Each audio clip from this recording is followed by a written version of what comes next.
And welcome to Whiskey Politics. I'm Dave Sussman, your host and purveyor here at Whiskey Politics. You can find us on all of our social media platforms, all listed below here. Facebook, Twitter, Instagrams, YouTube, of course. Please subscribe. You can listen to our podcasts on your favorite podcast applications, including Apple Podcasts. Please give us a review. That way others can find us. And of course, you can find us at the Ricochet Network, where you can find both the audio and our video feed as well. Today, I want to talk about some of there's so much news happening right now. And the question is, as states start to open up again, some states sooner than others, how is all of this going to be impacting the election? Remember, we're in an election, folks. It's 2020. And if COVID wasn't front page news every single day, all we would be talking about right now is polls, who's up, who's down, what's going on in this state and the nationals and everything else. And we're not talking about that, but I think we're going to start hearing more about that over the summer because, quite frankly, listen, I think people are burned out on the panic porn that has been the local and network news for the past 3 months. Good news coming out as far as the numbers go regarding the actual people dying from this thing. CDC just quietly, by the way, unveiled the fact that the WHO, the World Health Organization's numbers, 3 to 4% will die from this thing. They have revised downward, significantly downward. Yeah, I'm wondering why we're not hearing much about that in the media right now. You know, there's a lot of folks that are out there that are called conspiracy theorists that believe that the media and the left want to perpetuate the lockdown because it's going to actually impact the election. It will impact people. That's why they want mail-in votes. And so, you know, we're seeing that being pushed in the stimulus bills by the House of Representatives under Nancy Pelosi. So this is going to be a really interesting time. And as a student of history and as a student of watching elections going back as long as, you know, I became naturalized in America in 1989, I've been fascinated by it. Every 4 years for me, I've said this many times, it's the Stanley Cup, the Super Bowl, the World Series, the NBA championships, all wrapped up into one. And so what do the trends look like? Where we are right now, almost in June. You may be watching this in June. We're at the end of May recording this right now. And what is it going to look like as we start heading into the summer and some of the states start opening up? And so to talk about all of this, the direction that we're heading right now, we're delighted to welcome to the show for the first time, Kelly Sadler, who is a communications director at America First Action. It is a political action committee that is focused on supporting President Trump. And also, she worked in the White House as a special assistant to President Donald Trump. And so with her knowledge and relationships and connections and everything that is going on behind the scenes. So we're going to be covering a lot of different issues today regarding the free speech crackdown by the social media titans, specifically Twitter this week. We've been reading about what's happening in the states and as they open up. Joe Biden's pick for vice presidential candidates, China and the trade deals and how the economy is going to rebound, and what the Midwest, where the battleground states are looking like right now for President Donald Trump, and a whole lot more. So we're going to cover a lot of issues here. So pour yourself your favorite drink, sit back and relax and enjoy the Whiskey Politics interview with Kelly Sadler. Welcome, Kelly. How are you? Good. How you doing? It's great to have you. And, you know, I was just trying to figure out which of the 17 different topics I wanted to bring up with you right now, because there's so much going on, obviously, with COVID. We could discuss the media and Twitter's crackdown. There's so many different topics. But I first wanted to get your perspective. First of all, tell us a little bit about the PAC that you're working at and your experience working at the White House. Yeah, so right now I'm the communications director at America First Action PAC. We're the only officially sanctioned White House PAC representing the president in his re-election bid going into 2020. We're focused on the swing states and making sure the president wins those swing states, and they include Florida, North Carolina, Georgia, Pennsylvania, Ohio, Michigan, Wisconsin. We're currently up in Pennsylvania, Michigan, and Wisconsin with Beijing Biden ads, taking aim at Biden's record on China, which is very weak, and contrasting that with the president's stance on the issue. But we'll be running the president as a governor in each of these states, polling the states focus grouping the states, figuring out what issues mean the most to them, to the voters, and then we'll be contrasting the president's record with that of Joe Biden. Gotcha. I want to get into the campaign a little bit here and talk about some of the messages that you are putting out. Obviously, you've got to win 270 votes. That's the Electoral College. You are not so concerned about New York and California, but No. you are concerned about the upper Midwest and Floridas and the North Carolinas and the like. But we're in a different place today than anybody could have imagined 3 months ago. We've got the lockdowns. We've got certain states that are opening up sooner than other states. How do you see right now the lockdowns deciding the Electoral College? Well, I mean, every state is different, but what we're doing with our advertisement right now is we're not ignoring the coronavirus. It's impossible to ignore the coronavirus. It's the #1 issue on most voters' minds, and getting it solved and getting a vaccine. But I think we're moving now from this health concerns now to the economic concerns. Is, will my job be there for me when my state reopens? Why are the red states opening faster than the blue states? What are these arbitrary policies all about? Like, who really should decide what's an essential business versus a non-essential business? But what we're seeing in the upper Midwest is that, and across the country, quite frankly, when we poll, is that the majority of Americans, 70% or more, blame the coronavirus on China. They understand it came from Wuhan. They understand the Communist Party tried to cover it up, and the severity of it. And so they also want us to move our supply chains back to the United States, especially when it comes to essential national security like items like pharmaceuticals, for example. And the president has a very clear record on this. I mean, in 2016, he was talking about these issues, that we need to take China on for their unfair trade balance, for the unfair trade practices. We need to get our supply chains moved back to the United States. So we're going out with that messaging in these states that have lost a lot of their jobs to China, as well as contrasting that with Joe Biden. Joe Biden, was the first to grant permanent trade relations to China, which led to the offshoring of jobs. He also was a proponent of NAFTA. And we see the economic distress, states like Michigan went under after NAFTA was signed. I mean, between China and NAFTA, Michigan lost 160,000 jobs. And this is directly attributable to Joe Biden. We spoke with people that have feet on the ground in Ohio and Michigan and Pennsylvania and some of the agricultural areas as well, and Minnesota, which I think is definitely within your grasp this time. Yeah. And what do you think the impact of the USMCA has been on those people who originally stated that they were concerned about some short-term pain for some long-term gain? Is that long-term gain now starting to take effect? Yeah, I mean, the USMCA was one of the president's great accomplishments. He ran in 2016 that he was going to renegotiate NAFTA, and then at the end, we saw the closing of last year that he delivered with USMCA. And we will see in the coming months more trade between the United States with Mexico and Canada, and a lot of the automaker jobs coming back because of policies that were put on Mexico that they've got to pay their employees a fair standard wage, $16 an hour, which is comparable to what the United States pays their auto manufacturers. Okay.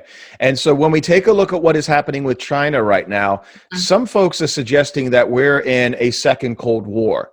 Yeah. And that, the messaging that is coming out of China is not always essentially mirroring what the actions are that are coming out of China.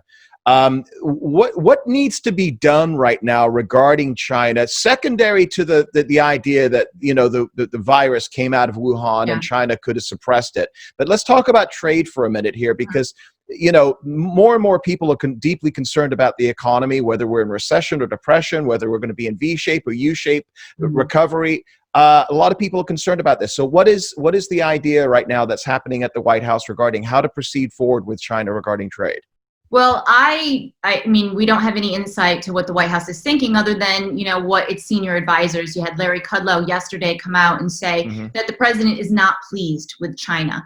that we're still in phase 1 of the trade deal that we signed with them, but China needs to live up to its commitments. So I think the White House every day is monitoring, will Beijing live up to the commitments that were agreed upon in this trade deal? And if they do not, I think there'll be some severe ramifications coming from the president, because he is so disappointed in, President Xi and the Communist Party for allowing this virus to basically infect the world and bring down the world's economy. So there's a lot of bills right now on Capitol Hill, from Josh Hawley, from Marco Rubio, Tom Cotton, Marsha Blackburn, looking at different ways of kind of punishing China. And one thing that we've seen from our internal polling from America First policies that we've conducted is that people want to hold China accountable. Now, what does that look like? Is it increased tariffs, perhaps? Is it incentivizing U.S. companies through tax breaks to bring their manufacturing back to the United States? That could be something. Is it giving individuals and states the power to sue China for liabilities because of this, virus that they've allowed to spread? All of these things are being considered. I think the White House is monitoring all of these bills, and we'll see something soon. Okay. Let's go back to the economy locally here, at least from a macro perspective within the United States. Some states haven't been as impacted as other states have. We've got blue states, primarily New York, Illinois, and California, that are now begging for bailouts. They may have pension plan crises, and they never stopped those problems from surmounting. But now they're suggesting that the American taxpayer basically come in and save the day. What is your perspective on all of that? And is that going to be an election issue? It could very well be an election issue. I agree with Senator Rick Scott from Florida, who wants to hold Andrew Cuomo accountable. Why should Floridians pay for bad decisions made by Cuomo prior to COVID-19 outbreak? I mean, you had Cuomo, who was doubling the pensions within his state.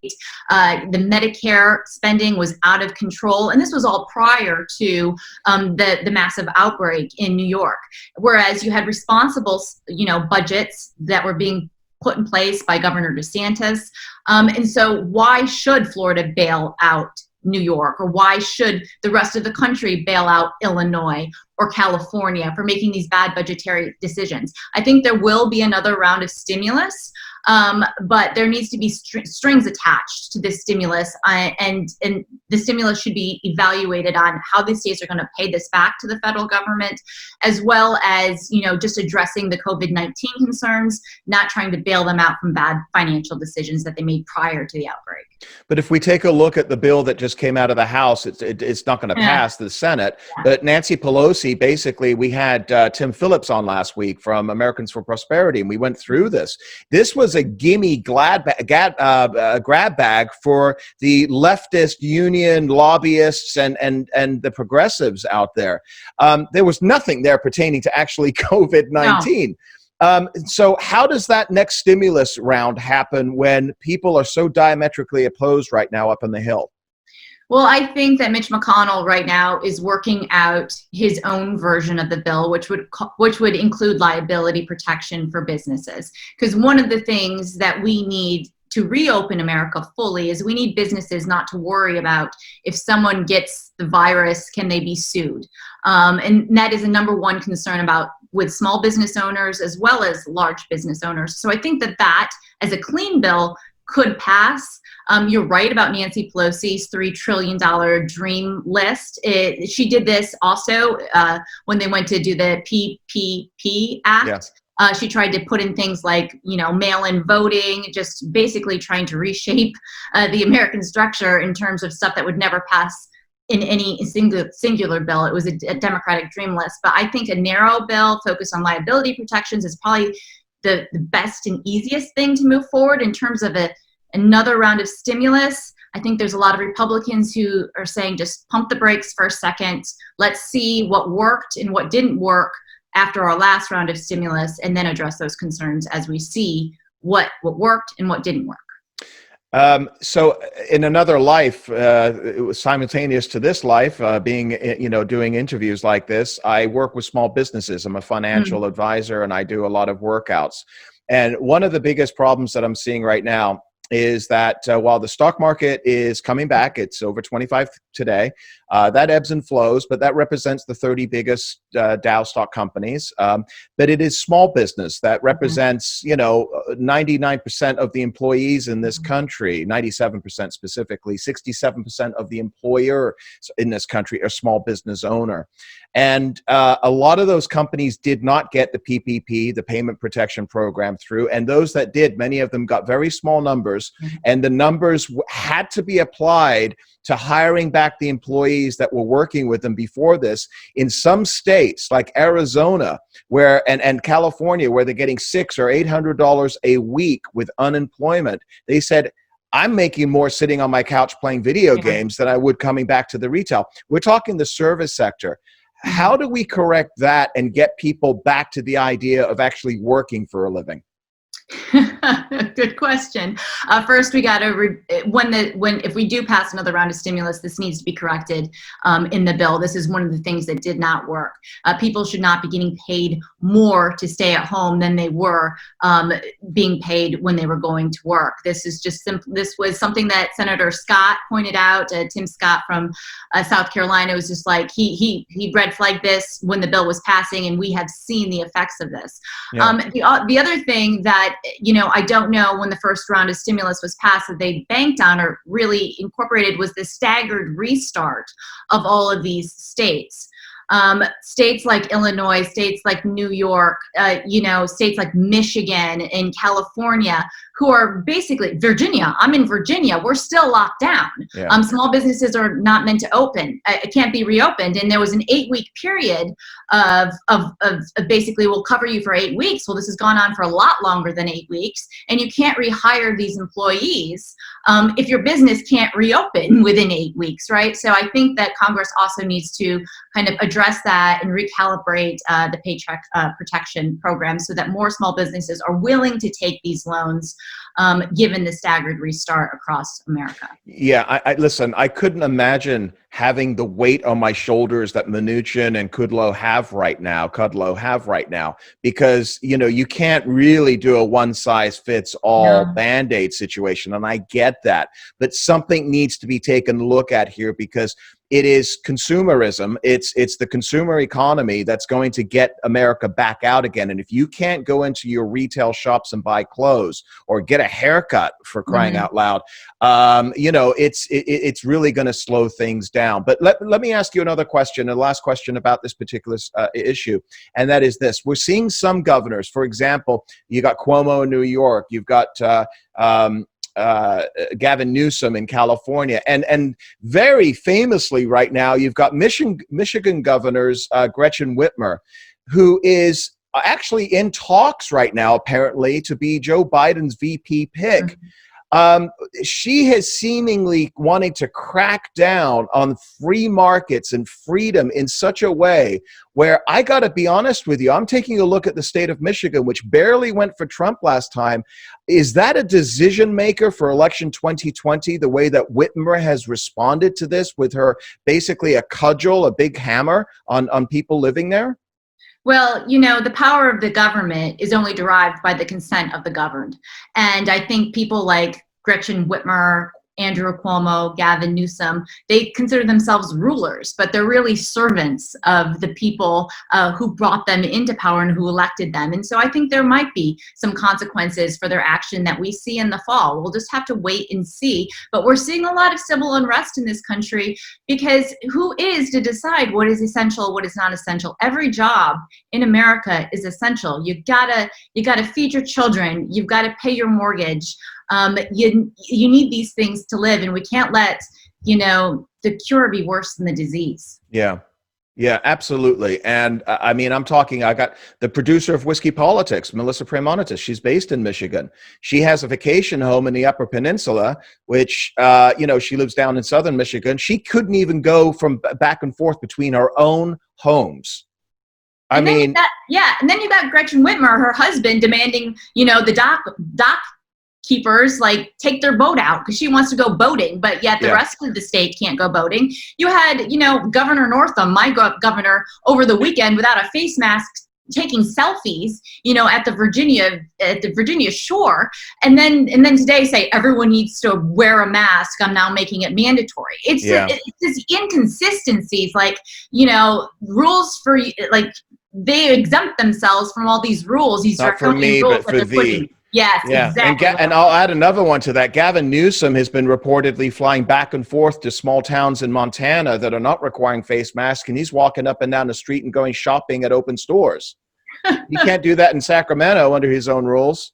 And Governor Pritzker, I think he's been vacationing to his southern home in Georgia or Florida or something. He's been taking off and flying back. So we need to get that message of hypocrisy out. And this is something that you guys are doing with the PAC.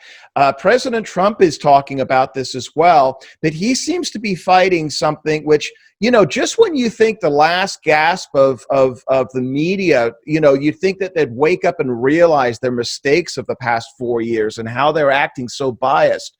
We just saw in the past couple of days here that Twitter, which is a vehicle that President Trump uses, quite frankly, more than anybody that I know, is now implementing what they call fact checks. And so they've already fact checked a couple of President Trump's tweets where he is referring to specifically, he's talking about, mail-in voting and how that's open to fraud. And I think most people will agree to that, but this is something that the left is pushing. But the fact checkers at Twitter, Jack Dorsey, has decided that their fact checkers are CNN and Washington Post. President Trump is saying that he's looking to take action here because now they've become, instead of a platform, a publisher. Mm-hmm. What are you hearing right now in the weeds regarding the reaction that the White House and the campaign are going to be having to Twitter and other social media platforms that are doing this? And B, what is that action, do you think?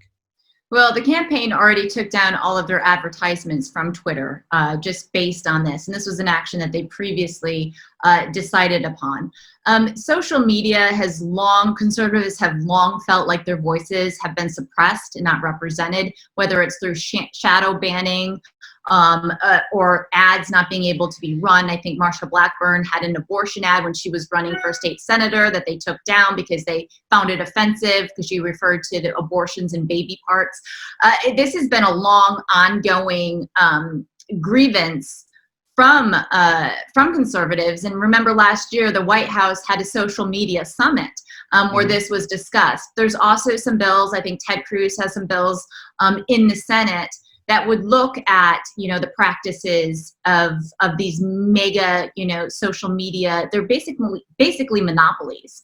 And you're right. Are they a publisher? Where does freedom of the press kind of lay here? Do they get to decide who are they to decide what the conversation should be? When you have dissenting opinions, you should want to hear more opinions, not less. And I fear that Jack Dorsey, Mark Zuckerberg, all of these, the guys at Google are really becoming, they're the Silicon Valley elites who are wanting to direct what conversation can and should be had in this country. And that's just not their job, and that's not their role. We have freedom of the press.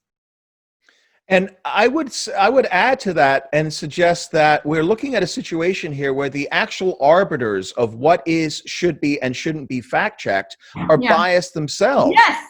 We're seeing these people that have tweeted stuff like Orange Man bad level stuff over the past 4 or 5 years. And those are the people that are going to determine exactly what cannot and can't be said. And Twitter, by the way, for those people that don't know, an article that just came out today did not disclose that it is an active, what is referred to as a premier partner of this organization called Vote Early Day 2020. This is an election advocacy group promoting mail-in balloting. So what are we doing here? I mean, where is the consistency, and who should be the arbiters of truth and fact? And as you said, if they become a publisher, then shouldn't they have to abide by the rules of publishers? Yeah, I agree with you 100%. It's hard to see right now where this is going. I'm glad that we're having this discussion, though, and I'm glad that the president brought it up. And another thing with Twitter and with the media is, like, why should just the president be fact-checked? I mean, they've got Chinese communist propaganda that runs on Twitter from, the government of China, from the communist government of China. Shouldn't all of that content be banned under these new guidelines? We're getting into murky waters here. I think that they did it. Jack Dorsey decided to kind of slap the president's hand on the mail-in voting fraud. I think it was rooted in his Joe Scarborough tweets, and they felt they had the social pressure where they had to take some sort of action. But we're just at the beginning of this discussion. I think we're going to see a lot of this in the coming days and months. How do you think something like this impacts the election, where the outrage mobs on the Twitter, and I've had a lot of journalists on the show over the years, and we've all agreed on the same thing, that there is essentially a relative handful of blue checkmark journalists. They all talk to each other, they tweet at each other, they laugh at each other's inane jokes, but what they talk about in the nether regions of the basement of Twitter, eventually promulgates itself up to becoming mainstream news, the headline news of the day on the networks. And they'll use phrases like, there was controversy today regarding such and such, somebody said. No, there wasn't controversy. There were 5 people in their basements that were complaining about it. And they took that to become a story. But when we talk about the power of social media today, and I, like many of us today, get most of our news now through the internet. I don't watch network news, maybe a little bit on YouTube. But, the old days of sitting around the TV at 6:30, that's long gone for our news. So I know you got Brad Pascal over there, and he's been very instrumental, especially in 2016, and he's got millions of dollars right now at his disposal. What is the thrust, do you think, right now to push back against this, it seems almost insurmountable tsunami of pressure by the left and the media, and I know I repeat myself right there, on social media? Yeah, well, I also think it's their biggest Achilles heel, because you've got all of these blue checkmark journalists who live in their bubble, and Twitter is not representative of America, right? You see the majority of the active Twitter accounts really are in New York City, Washington, D.C., and on the West Coast. The majority of Americans, especially in these battleground states, are not on Twitter. They don't know what's on Twitter, and if they are, they're posting pics of their kids, or just, it's not like where they get their news sources from. And so you have these reporters feeding off of one another, giving each other high fives, sourcing their stories from Twitter, but this is not what's really going on in the world. This is much like the same mistake they made in 2016, where they completely missed out on the Trump movement and what was really going on in the heartland and in these battleground states, and they haven't learned from that mistake.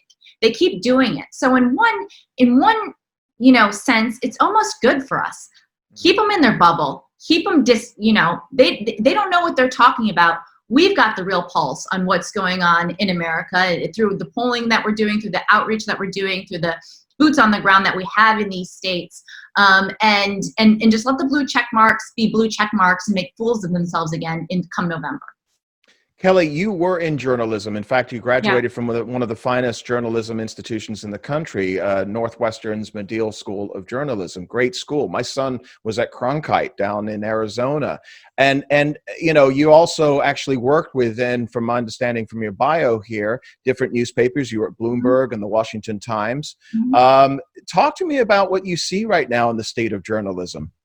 The state of journalism is falling apart.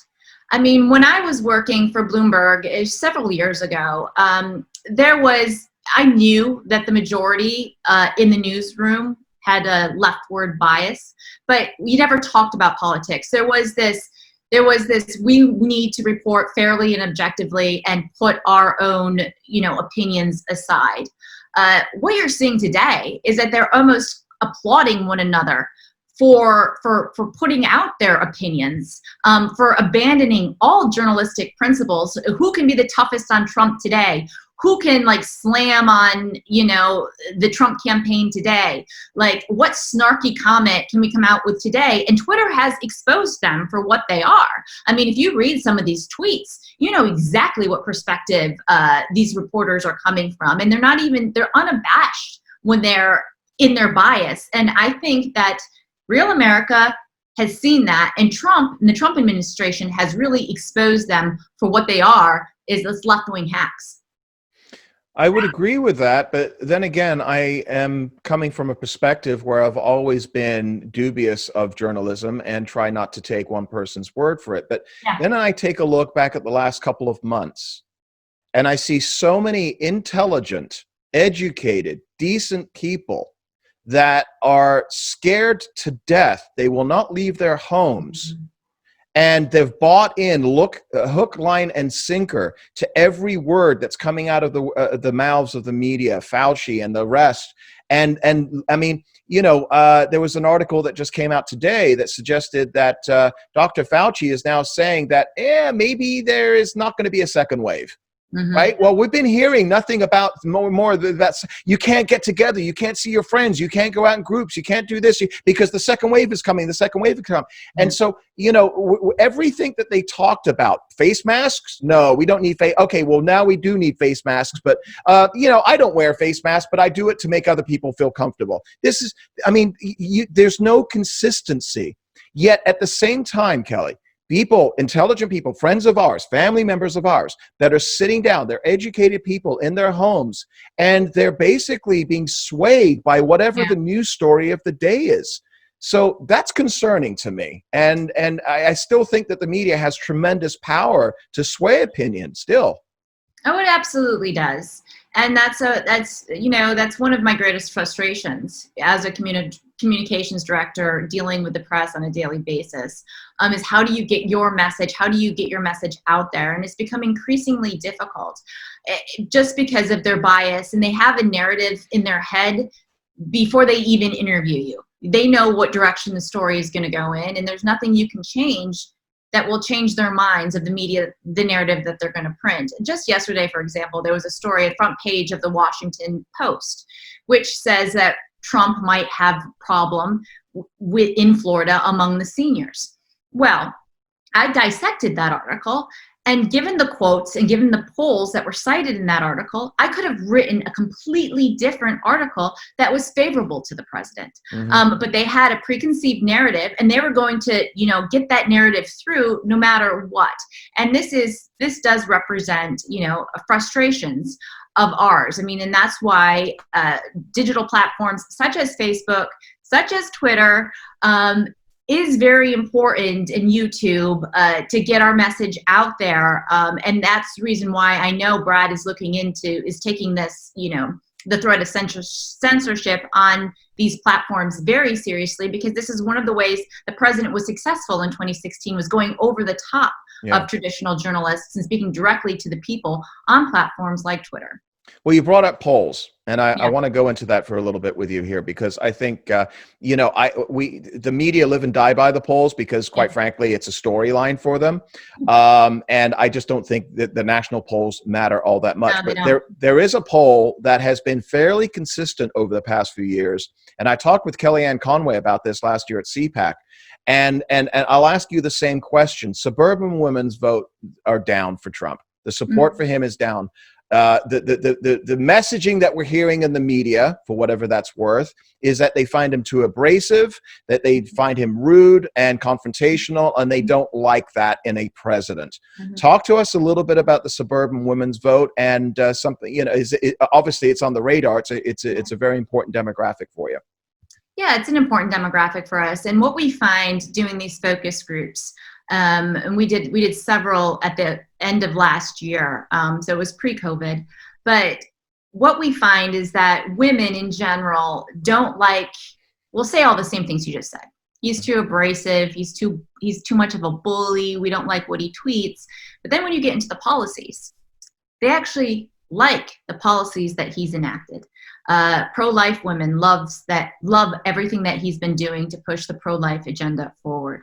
You have evangelical women who like the actions that he took last week in saying that churches are essential businesses and they should be open, and let the parishioner decide when and how to open. But that I'm going to override different states saying that they shouldn't be open, because people of faith should be allowed to practice their faith, especially in this time.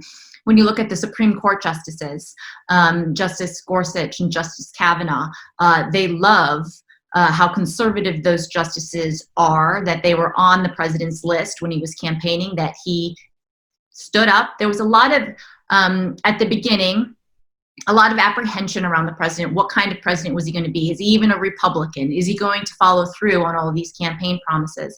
And as you know, and as he's gone through his presidency, he's delivered on a lot of what he, promised in 2016. And when you start talking to them about the policies, they soften up. And then when you provide the contrast with Joe Biden, and if we want to talk pro-life, his flip-flop on the Hyde Amendment and now taking a radically left agenda, they're going to fall back into the president's camp.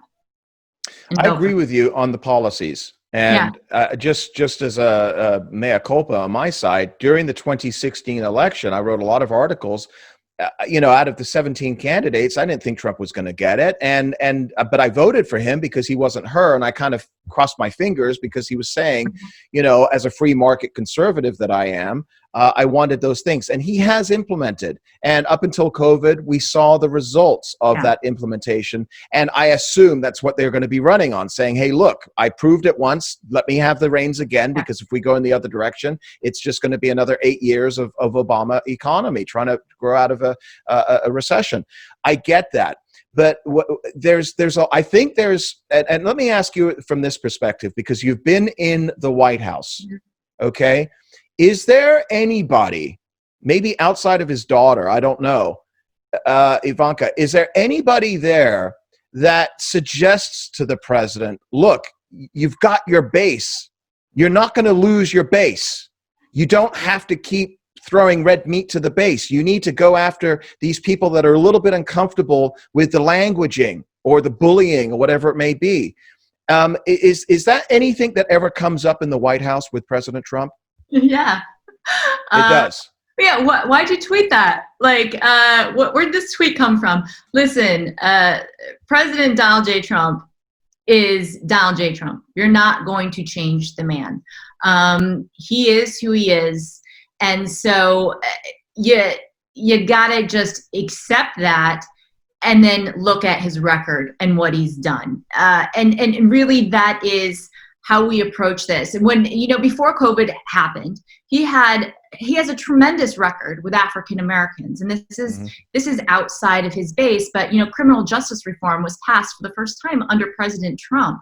The First Step Act, you have opportunity zones. You had the lowest unemployment rate among, African Americans ever on record, because of the policies that the president implemented. I mean, now with COVID, we're seeing minorities, communities disproportionately affected by this shutdown, but he will work to get these communities back up. He really believes that a rising tide lifts all boats, and he wants to do good by the African American community. He wants to do good by the Hispanic community. He wants to do good for all Americans, and that really is his message. But in terms of, are you going to have some tweets that you might? Yeah, you are, because he is who he is. But the American public recognize that. It's our job to make sure that they also know what he's accomplished and what his record is. What are you hearing right now regarding the just the complete meltdown of the DOJ and the FBI, General Flynn, everything that is happening right now with Clapper and Brennan and everything else? It seems to have been pushed to the side once again by the mainstream media. Is this going to be a discussion that's going to be had in the 2020 election? Well, Obamagate, the president does tweet about that, I think, once a day, because he wants this story to break through. But of course, the press isn't going to cover it because they were complicit in it, right? Their sources were James Clapper, Brennan, Comey. They were going on all of the networks, spreading their lies. Adam Schiff, especially, hearing one thing behind closed doors, but then insinuating that the president was a Russian asset for 2 years straight. I mean, it's absolutely disgusting. In terms of, the Obama campaign spying on the Trump campaign, starting in, the spring of 2016, leading all the way through the transition to the day the president was inaugurated, and having Susan Rice, type out that, CYA memo that she did. It is something that we are testing now. Does it go beyond the base? Because you just asked, like, is this just a base issue, or does this kind of, once people learn about this, Are they more inclined to vote for the president, or to admit, like, whoa, there really is a deep state that needs to be cleaned up, and the swamp has not been drained yet. We need the president there for another 4 years. I don't have the answer to that question right now, but it is something that is shocking. It should alarm all Americans. It's just, how do we get that information out to all of the Americans, since you've got the majority of the mainstream media not touching it? You're seeing, I would assume that if the president Obama was a Republican, that this would be a much, much bigger story. Oh, Obama, you think? right? You think? So we see this hypocrisy, and the one thing that the left and the media, and again, I repeat myself, are consistent with is their hypocrisy. And we saw this last week with the Joe Biden situation. He had that comment, with what's his name, Charlemagne the God. Okay, which I don't. Anyway, that's another issue. What's your name? But calling somebody themselves the god. But the question is that you refer to the African American, the Black community, and there's been substantial number of polls. It isn't just one outlier poll. You're seeing several different polls that are coming out that are suggesting that the Black community is supporting this president in the 30 to 40% range. Now, I don't know how that relates to actual votes, but it is the highest number that we've seen for this president from that community that I believe he won maybe 8% of. Yeah, you're absolutely right. Yeah. Yeah. So when we talk about criminal reform, and we talk about some of the other issues, the inner city, the urban blight, and the education, and this and that, is that going to be a focus coming up here from you guys, or what you're doing with the PAC, and also from the campaign? Well, we already know the campaign is capitalizing on Joe Biden's terrible comments, where he basically was like, you ain't Black if you support the president, trying to tell the African American community who's Black or not. I mean, coming from a 77-year-old white man, it just shows you how Democrats have taken that community. They've taken advantage of that community, promising them one thing on the campaign trail, but then never actually delivering it when they get into office. And I think a lot of African Americans recognize that, quite frankly, and see that as a problem within the Democratic Party. And there's a real clear contrast to what President Trump has done for that community. He famously said, just take a chance on me. What do you have to lose? And you're seeing outreach from the campaign to that community directly, just making sure that they're aware of all of the policies that this president has put forth. I mean, he's increased funding to HBCUs, historically Black colleges, at a rate faster than Obama, and shored up their funding to make sure that it's there every year that they need it.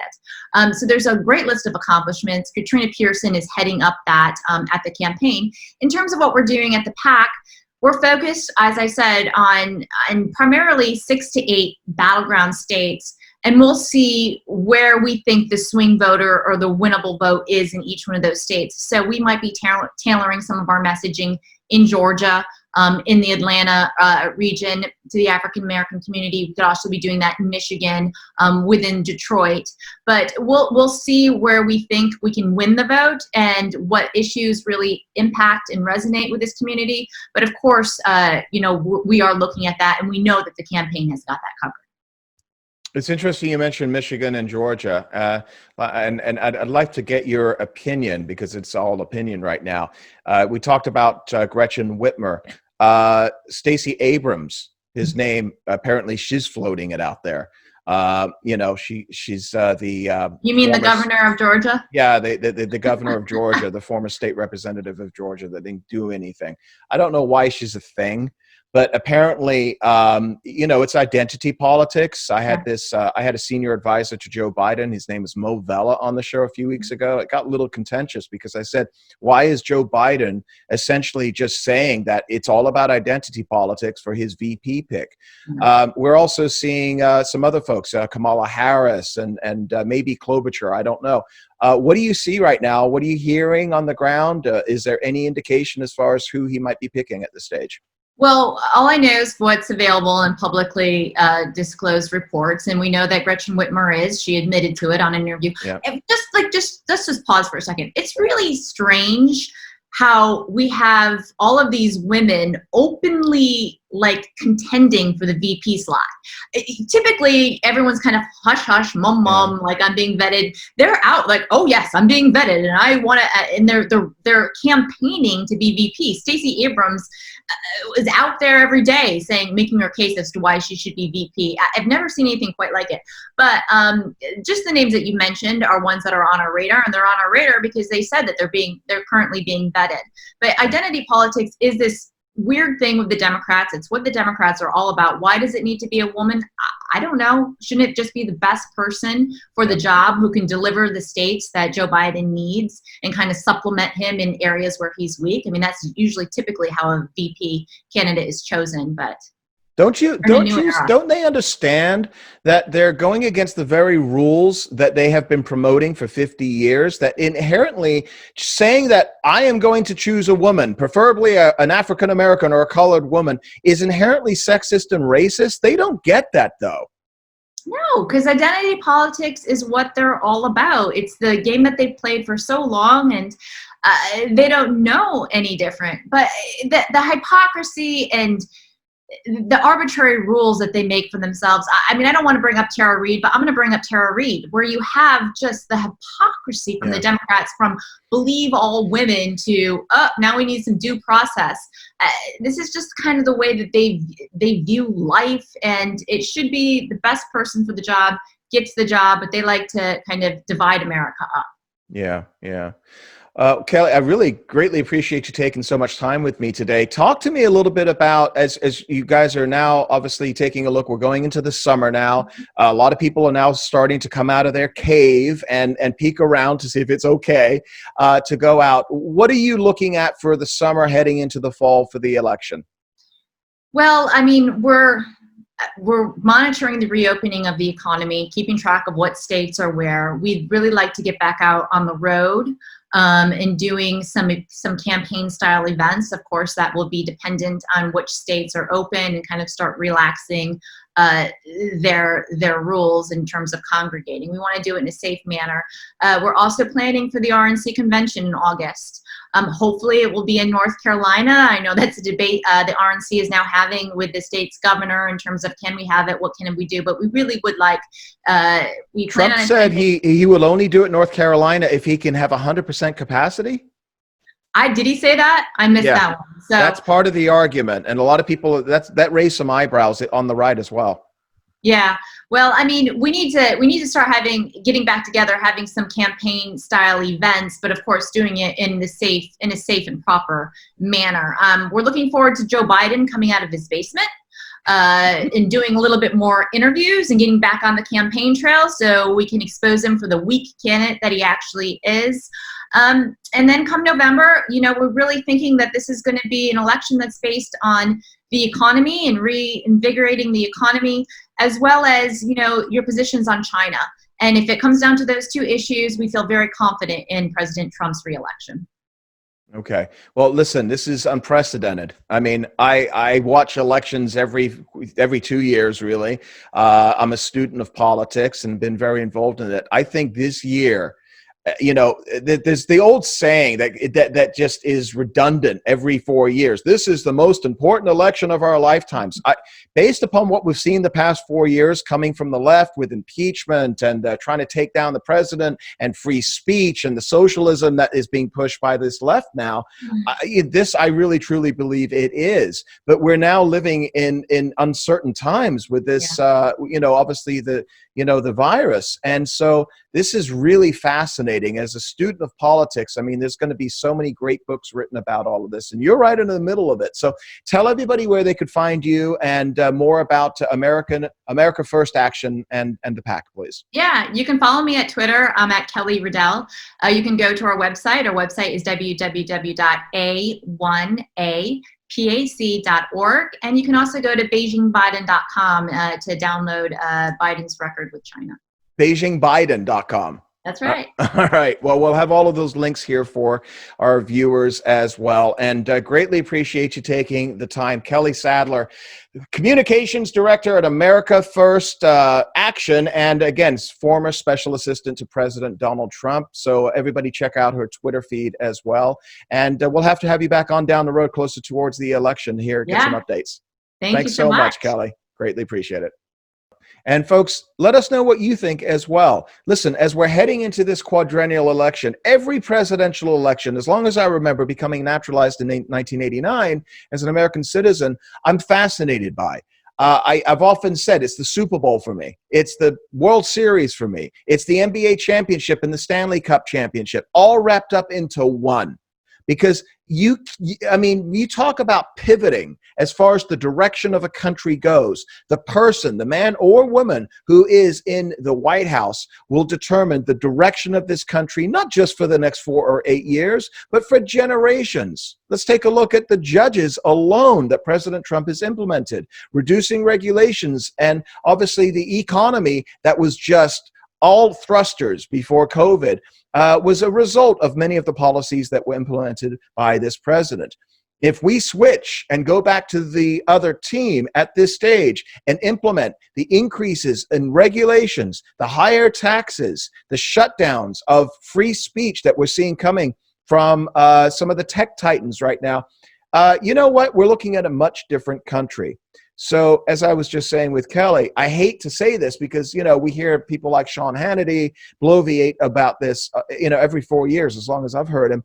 It's the most important election of our lifetimes. Yeah, it really, truly is, because the left have shown their hand. Think about this. What have we seen from the left in the past 4 years? Nothing but trying to take out this president, and the policies that they are pushing and trying to implement would make Karl Marx blush. I mean, we talk about totalitarianism, socialism, the impact that their economic policies would have on this country would be absolutely devastating. Devastating.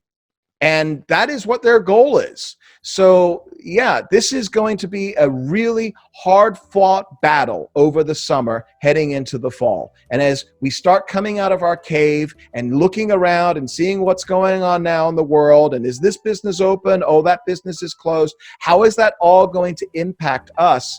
And how is the fear factor going to impact us as well? Are you going to be going to a baseball game if they start opening up? Are you going to be going to line up and vote? Are you going to go to restaurants? Are you going to be doing all of the things that we all want to get back to doing? But how will that impact the vote? And will the blue states, we talked about several blue state governors have refused, absolutely refused to listen to their residents that are pleading with their state governments to reopen sectors of the economy because they are starving alive. They literally have no money. We're seeing good people waking up and going to a food bank at 3 o'clock in the morning to wait in that long line. These people had jobs. They didn't do anything wrong. How is all of that psychology going to impact the election? It's going to be very interesting to see indeed. So special thanks to Kelly Sadler. We'll have her back on. I really am interested in what is going on in the inner sanctum, behind the scenes that we don't hear about through our mainstream media. And because it gives us a sense of exactly the direction that they believe the election is going. And a lot of folks on in the Trump campaign were saying, no, we think he's going to win. We think he's really going to win. Take a look at Pennsylvania. Take a look at Michigan. They knew it. A lot of us didn't believe it because we were listening to the news. So it's people like Kelly that will give us some insight and maybe give us a little bit of hope or concern, depending upon the direction that they're going as we get closer to the fall. So again, folks, find us on all of our social media apps. They're all listed here below. Help us out if you can at paypal.me/mywhiskeypolitics. We greatly appreciate those that are helping us, keeping the lights on here in the studio. And we'll be back again real soon with more interviews here at Whiskey Politics. Cheers.